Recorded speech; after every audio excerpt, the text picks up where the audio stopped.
ఏమన్నంటే ఒకసారి అనంతపురం చుట్టుపక్కల చూడండి, అడిగితే వీళ్ళ గురించి బాగా తెలుస్తుందని చెప్తున్నాడు. వచ్చి ఎత్తుదరా ఏ రాయెత్తినా రప్పెత్తినా ఈడొచ్చేసా ఇనపడే పేర్లు ఏంటంటే ముగ్గురు బ్రదర్స్ గురించి. సో ఈడ నువ్వు కొత్తగా వీళ్ళు 4 ఏళ్ళ నుంచి నాకు పీకింది ఏం లేదు, నువ్వు ఒకటి జమ అవుతాను, నువ్వు పీకేది ఏంది లేదు. సో ఇక్కడ నువ్వు బాగా వచ్చి కదిలిస్తే చెప్తారు, ఈడ వాటర్ ప్లాంట్లు కట్టిస్తే రంగులు పూసినాం వైఎస్ఆర్ రంగులు, లేకుంటే మా ఊరికి నీళ్ళు వచ్చినాయని చెప్పి దెండికి చెప్పేకి వస్తారు.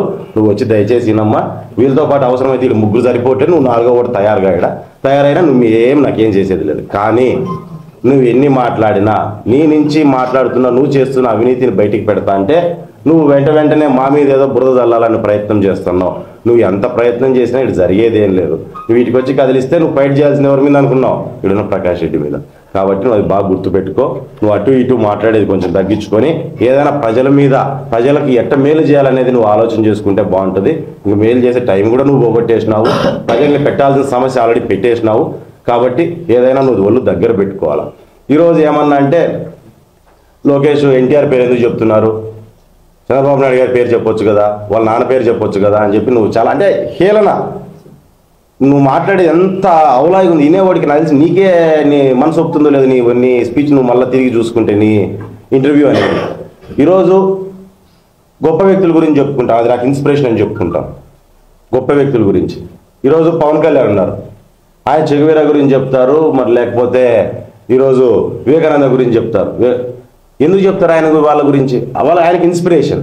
ఈరోజు చాలామంది వైసీపీ పార్టీలో మీ జగన్ కంటే రాజశేఖర రెడ్డి పేరు ఎక్కువ చెప్పుకుంటా అంటారు. ఎందుకంటే ఆయన వాళ్ళకి ఇన్స్పిరేషన్ కాబట్టి వాళ్ళకి ఇన్స్పిరేషన్ ఎవరైతే ఉన్నారో, ఏ రకంగా అయితే సొసైటీకి వాళ్ళు అందించిన సేవలు ఏవైతే ఉన్నాయో దాంట్లోనే బేస్ చేసుకొని ఎవరైనా వాళ్ళ గొప్పతనము లేకుంటే వాళ్ళ గురించి వాళ్ళలాగా నేను పని చేయాలి, వాళ్ళకంటే గొప్పడు కావాలని కోరుకుంటారు.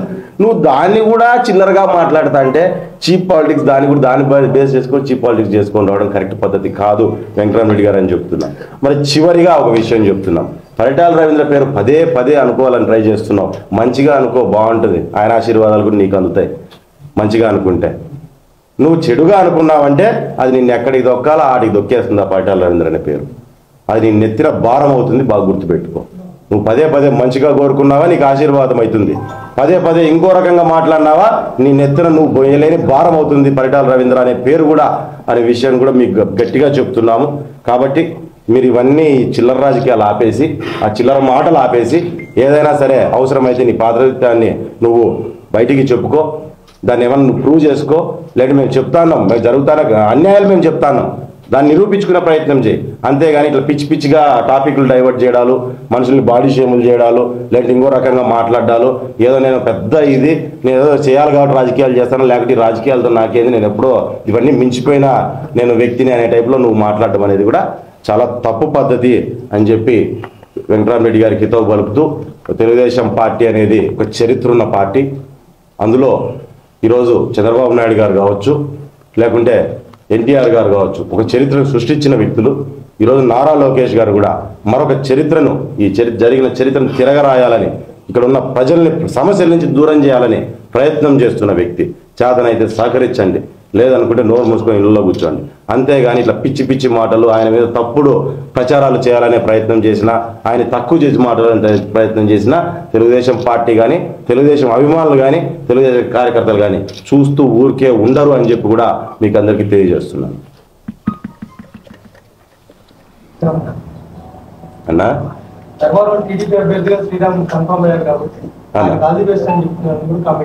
థ్యాంక్ యూ అని చెప్తాను. వెంకటరామరెడ్డి గారు నాకు ఆల్ ది బెస్ట్ చెప్పినందుకు, పెద్దోడు కదా నాకంటే ఆయన, కాబట్టి ఆయన ఆల్ ది బెస్ట్ చెప్పినందుకు దాన్ని పాజిటివ్గానే తీసుకుందాం మనము.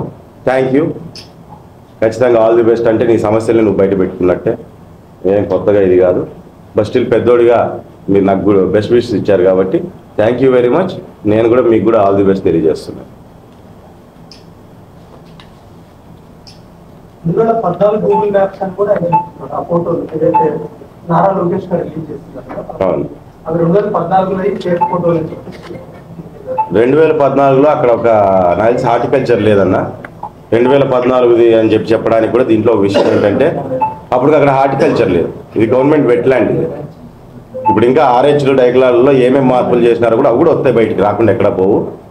అక్కడ చెట్లు పెట్టి ప్లాంటేషన్ చేసినాడు, అది క్లియర్గా కనిపిస్తుంది, మన గూగుల్ మ్యాప్స్లో క్లియర్గా కనిపిస్తుంది. రెండోది వచ్చేసి మనం టైం ల్యాబ్స్ పెట్టుకోవచ్చు. కొత్తగా టెక్నాలజీ బాగా పెరిగిపోయింది కదా, టైం ల్యాబ్స్ పెట్టుకోవచ్చు. టైం ల్యాబ్స్లో ఏ రకంగా పెరిగిపోతుంది అనేది కూడా మనకు కనపడుతుంది. గుట్ట సెంటర్లో ఎవడిస్తాడన్న పట్ట, అన్ని రాళ్ళు గుట్టలు ఉన్నదా ఎవడన్నా ఇస్తారా? అంతకుముందు చంద్రబాబు నాయుడు గారు చేశారు. ఏంటి, గుట్ట వంక వాగు అనేటివి ఏవే కానీ మనకు పట్టాలు ఇవ్వకూడదు. అవి నేచర్ని కాపాడుకోవడానికి, ఆ చుట్టూ ఉన్న రైతాంగాన్ని కాపాడుకోవడానికి సర్టైన్ ల్యాండ్ అనేది నిలబడిపోవాలి, గ్రేజింగ్ కోసం సగం నిలబడిపోవాలి అనే ఆలోచనతో ఆ రోజు నీట్గా వెరీ క్లియర్గా ఆయన చెప్పడం జరిగింది. ఏంటంటే గుట్ట వాగు వంక అనేటివి ఏవి పట్టాలు కాకూడదని. దీని పేరే ఎర్రగుట్ట. మన రైతులలో ఎక్కడ చూసినా ఎర్రగుట్ట ఉంది. ఎర్రగుట్టకు పట్టాలు ఎట్టిస్తారు? గుట్ట అనే పేరు కనపడిందంటే పట్టాలు ఇవ్వడానికి భయపడతారు. మరి ఏం దాటిపోయి ఏ పరిధి దాటిందో నాకు అర్థం కాదు. ఈయనకేంటి స్పెషాలిటీ నాకు అర్థం కావట్లేదు. అది ఎట్లా పట్టా ఇచ్చినారో నాకు అర్థం కావట్లేదు. సరే ఇచ్చినారు, కింద తీసుకున్నా, కొన్నాను అంటున్నావు. ఆ పైకి ఎట్లా ఎక్కినావు? ఈ ఇంత ఎట్లా స్ప్రెడ్ అయినావు? పక్కన ఎవరైనా సూర్యనారాయణ ఈయన చెప్తాను, ఈయన ఆత్మ, ఈయన శరీరం అయితే ఆయన ఆత్మ, లేదా ఆయన ఆత్మ అయితే ఈయన శరీరం, ఆయన శరీరం అయితే ఈయన ఆత్మ.